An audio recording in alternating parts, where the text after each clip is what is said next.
Yo, what's up guys? Bimbi Moto here. For today's video ay ipapakita ko sa inyo kung paano ba magpalit ng oil seal dito sa ating panggilid, no? Dito banda sa loob. Yung Mio gear, ayan. So sa mga Mio gear dyan, isa to sa issue ng ating mga panggilid, ano? Ang pagkakaroon ng katas ng oil dito, ayan, oh.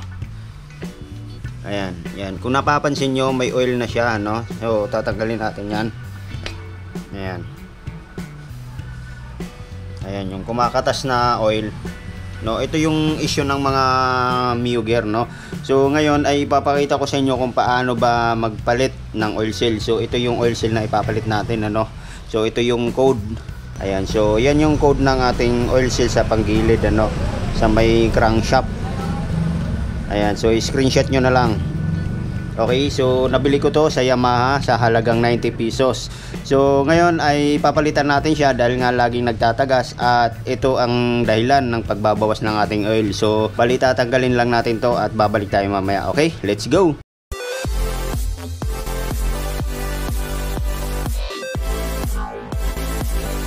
So yun guys, at natanggal na nga natin, ano. So kung napapansin nyo dito, ayan, oh, yun yung mga oil. Ayan. So dito sa loob, ayan, tumagas na yung mga oil, nandito na. Ayan.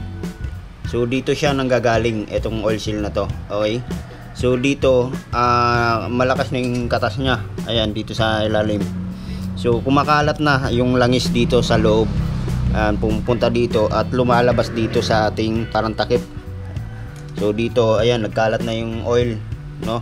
So kung napapabayaan kasi to, maaring kumalat to sa ating pulley, sa ating bell. Ayan, so dito maaring magkalat yan dito at magiging sanhi niyan is magkakaroon siya ng dragging, no. Ayan, so sobrang lakas na ng tagas niya, no, at pwedeng magbabawas na siya ng langis, no, at maging dahilan pa siya ng pagkaubos ng langis nyo kung napapabayaan niya lang. Okay, so bago natin siya tanggalin, dilinisin muna natin to, pati to dito sa, no, pati yung pulley na to. Okay, so babalik tayo mamaya kapag nalinis na. Okay.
So yun guys, talinis na nga natin, ano. Ayan, so maganda na siya tignan, malinis na, wala nang langis-langis dito. Ayan, oh, wala nang langis.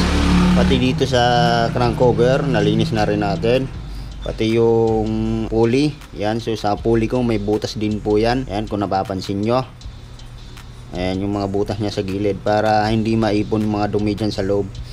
Okay, so ngayon ay tatanggalin na natin to. So dito sa pagtanggal natin dito guys, hindi naman kailangan ng pwersahin tong oil seal na to dahil malambot lang yan. So dito gagamit lang tayo ng matulis na bagay. So itong gagamitin ko is yung tester ko, no, test light. Ayan, so matulis yan. So ito yung gagamitin ko para sungkitin dito sa loob, no, yung oil seal. Okay, Ayan, so para matanggal natin yan, susungkitin natin tong oil seal na to, no? Ayan.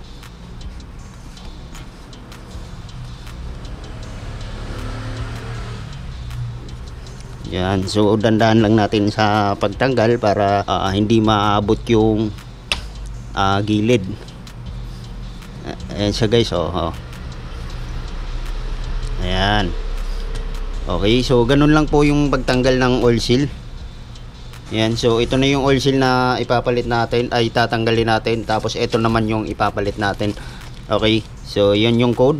I-screenshot nyo na lang. Okay, yan. So yung sa Yamaha nga pala, kung napapansin nyo, iba na yung packaging na, no? Hindi na yung may pula tapos Yamaha genuine parts. So iba na yung packaging nya. Ayan. Okay, so ito na yung natanggal natin. Ito yung nagkakaroon ng katas dito sa ilalim. So ngayon, bago natin to palitan, meron tayong i-modify dito sa bagong oil seal para siguradong wala ng tagas. Okay, so guys, ito na yung bago na oil seal natin, ano. So bago natin to ilagay doon sa ating gilid, doon sa ating pulley side, so meron tayong i-modify dito, no. So itong i-modify ko is optional lang to, depende na lang yan kung gusto nyo gawin, pero sa akin ito ang gagawin ko para siguradong walang tagas. Okay, so yun, tatanggalin na natin sa pagkalagay. So itong gagawin ko na pag-modify guys, so optional lang to, bahala kayo kung gusto nyo gawin. So dito sa loob ng spring, sa loob ng oil seal, may makita kayong spring. Ayan. So tanggalin lang natin yan. Okay, so pagkatanggal natin dyan, hahanapin natin yung dugtungan. May dugtungan to. Sa mga hindi po nakakaalam, ay pwede po itong bawasan. Okay, ayan, iyon yung dugtungan, no? Makikita nyo dyan. Okay, so tanggalin natin. Ayan. So yun yung dugtungan nya guys, ano. So dito ay puputulan natin siya o babawasan natin siya ng konti para siguradong masikip. Okay, so dito, ayan, kung napapansin nyo, may ano yan, no, may maliit na part, tapos etong kabila ay meron naman siyang diretsong parte. Eto kasi dito sa kabila ay palubog, ay yung parang paliit siya ng paliit, no? Ito yung naglalak dito sa loob, yan. Okay, so para sumikip siya na hindi talaga tatagas, so magbabawas tayo ng konti. So dito sa paputol ko is cutter to, no? So wire cutter. Ayan, so magbabawas lang tayo ng konti dito. So yung haba ng putol, ayan. So siguraduhin lang natin na maayos yung pagkaputol, ayan. Okay, so nabawasan na natin. Tapos ayan, ibabalik na natin. So ito yung pinutulan, ito naman yung maglalak. Okay, so babalik lang natin. Parang screw lang din to, eh. Ayan, so babalik natin. Okay, so ayan. Okay, so parang walang nangyari, ano. Ayan. Okay, so ayusin lang natin na hindi siya matanggal, ano. Okay, so ngayon ibabalik na natin dito sa ating oil seal para siguradong masikip.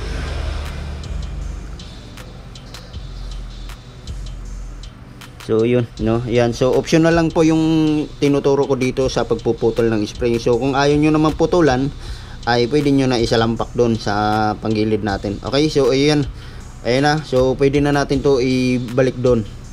Okay guys, so bago natin siya ibalik dito sa pagkakapwesto, so maglalagay tayo ng konting grasa sa loob at dito sa labas. Okay, sa part na to, ayan. So para smooth lang siya na pagkalagay, no, hindi siya matigas at hindi sasabit yung mga goma. Okay, so lalagyan lang natin siya ng konti. Magkaroon lang siya ng lubricant o yung dulas. Ayan, so lalagay lang natin ng konti yung grasa. And then ibalik na natin. So ibabalik natin ng dahan-dahan. Siguraduhin lang natin na pasok yung mga gilid.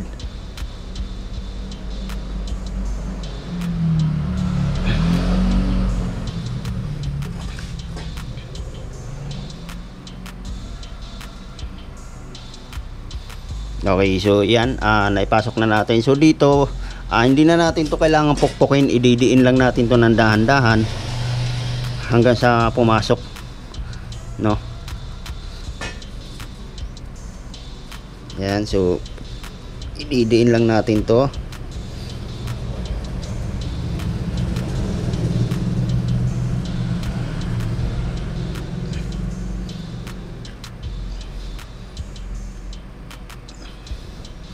Okay, so ayan. Okay na yan, na ibalik na natin. So siguradong wala nang tatagas dyan. Okay, so punasan lang natin para matanggal yung mga excess na grasa. Okay, so yan, okay na yan. At pwede na natin to ibalik yung ating buong pulley, pati yung mga yung set dito sa part na to, no, yung pulley, backplate, yan, pati yung bushing. So uunahin natin yung ilalagay yung bushing na makapal. Ayan. Tapos meron pa siyang washer na makapal. Okay, so next ay yung pulley na, no, yung pulley seat dito. Okay. So yun lang guys, ganun lang po siya kadali ibalik, no, o palitan yung oil seal natin. So ito kasi yung nagkakaroon ng tagas, no, nagiging malutong sa tagal, no. Ito yung pinagpalitan natin. Okay. So ito yung stock. So meron din siyang spring yan sa loob. Ayan. Yun yung spring niya. Okay. So ito, wala na, hindi na natin ito magagamit kasi sira na. Bukod sa tumatagas, natusok na rin natin dito sa part na to. Okay, so ganun lang guys, ibabalik na natin yung ating buong panggilid. Okay, so yun guys, at naibalik na nga natin yung panggilid, ano. So okay na yung oil seal natin. So ito yung pinagpalitan natin na oil seal. Ayan, so ito hindi na magagamit to, tatapon na natin to.